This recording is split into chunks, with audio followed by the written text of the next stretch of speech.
Well, I am back with UCLA here. This hiatus was because I was sick. I actually just had a coughing attack, and then it threw me off a little bit, and I ended up having to restart the video. Hopefully, it doesn't happen again, but I've been a little bit under the weather. That is why. It's not a lack of commitment.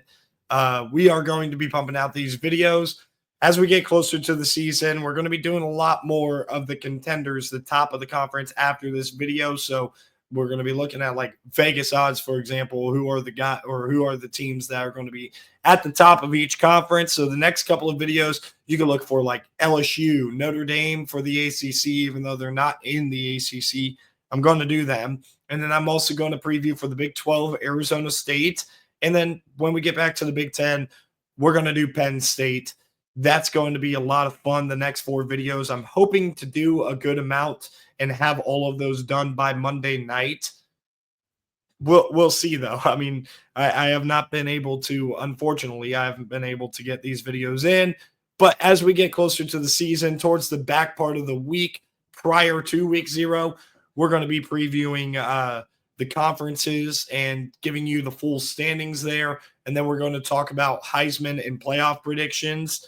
And then finally, we're going to do our previews of week 0. 2 games that I'm going to highlight. Hawaii and Stanford's going to get their own video. And then also Kansas State and Iowa State, a huge game in the Big 12. As we take a look at UCLA last season, in the big games that they played, I thought they showed a lot of fight. It was definitely going to be a failure the whole time.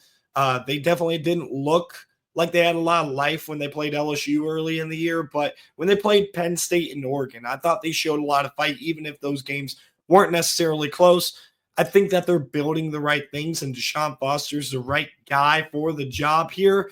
And I think going out and getting Nico as we transition over to this 2025 roster, that's big time. But when I look at UCLA, I almost wonder if they're a year away, or they're going to try to build some momentum this season to go into next year, and if Nico's going to stick it out for 2 years. That is yet to be seen. He's got some weapons to work with. Javion Thomas comes in at the running back position from California. They also still have Jalen Berger there. They also have Anthony Woods, so it's not – they have some depth at running back. Like, I think they're going to be pretty solid there. Pretty solid at wide receiver too. Rico Flores, his guy, transferred a couple years ago from Notre Dame, and he's coming back for – I think this is his second year. Mikey Matthews transfers in from California. Then you got – I'm not even going to try this, but we're going to call him TMA, old Titus. He's that wide receiver there. That's a name that is very tough for me to pronounce. I've done it. I can do it. I'm not going to do it right now for the sake of this video. Quasi Gilmer is another player to watch for, a true sophomore at wide receiver that they are very high on. They think that he's very versatile and can do a lot on this offense. That's going to be fun to watch. And then they also have a lot of experience, even with some transfers in Cortland Ford, for example, at the left tackle position. Now, when you transition over to the defensive side of the ball, though, I am curious what this is going to look like, in particular in the secondary. A lot of new faces.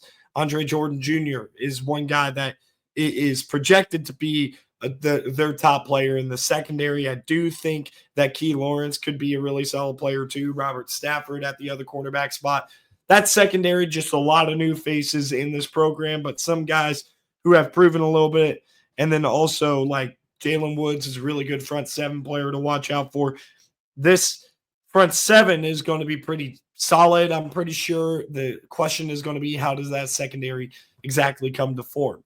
When you take a look at this schedule that the UCLA Bruins have, the out-of-conference is actually pretty tough. I mean, you look at Utah out-of-conference. If you're like me, you think that Utah could potentially take a major jump forward this season. And then you also have UNLV, who the last couple of years under Barry Odom had been a thorn in the side. And they got Dan Mullen in there with a mobile quarterback.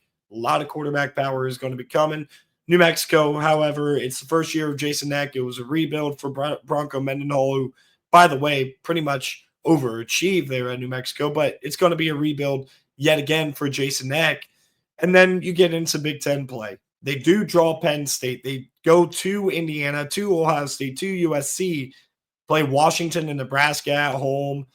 this is a pretty tough draw in the Big Ten. I think that this schedule is not very workable for UCLA, and we're going to dive right into our schedule predictions for the Bruins. We're going to start with Utah.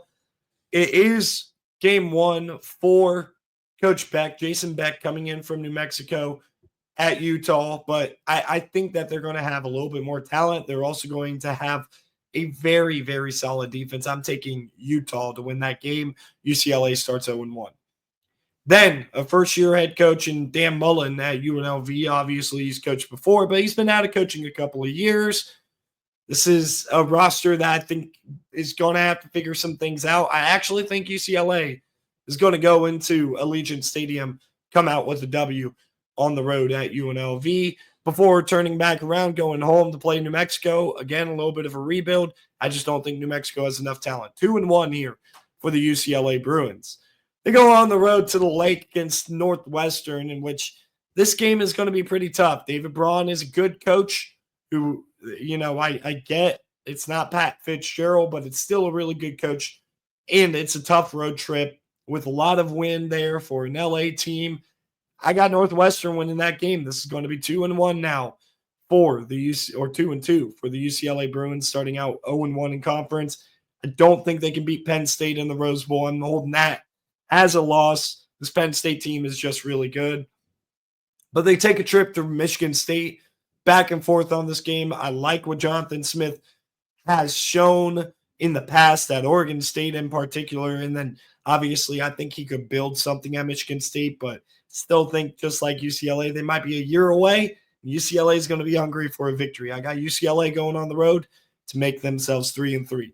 Return back home to play Maryland. This is going to be a tough game, but I think that this is the game that could get Mike Locksley fired. More on Maryland when we talk about the conferences, because I'm not going to do their preview, but the Terps, they're in a pretty rough spot. If you ask me, I got UCLA winning that game, going 4-3. At Indiana is a tough road trip, though, right after that. I don't think they're going to win that game. Kurt Cignetti's boys going to be up for that one. Off the bye, they play Nebraska. Nebraska is a very, very tough team, and I believe they're off the bye as well. I'm buying stock into Matt Rule in year 3. I think they could be a playoff contender. I got another loss here to Nebraska before going on the road to Ohio State. Got another loss. I mean, I just don't think they're going to the Horseshoe in November and winning that game. Washington, though, coming to the Rose Bowl, this is a spot where UCLA could really show and build momentum for next season. I think they beat the Huskies. I know a lot of people are high on the Huskies. I kind of am high on the upside of the Huskies, but I'm worried about depth. I'm worried about how they're going to look in November. And I think UCLA is going to get the job done there. Then finally, they close out against USC. I think they're going to keep it competitive. I think they're going to keep it close, but I don't think they're going to win. I think USC is a better team, and that's going to make UCLA 5-7 with a 3-6 record. Made it a quicker video because I could kind of tell that my voice is kind of tapering off right now, so I wanted to try to make it a little bit quicker. Thank you guys for tuning in, though. Really appreciate it. I'll see you guys in the next video.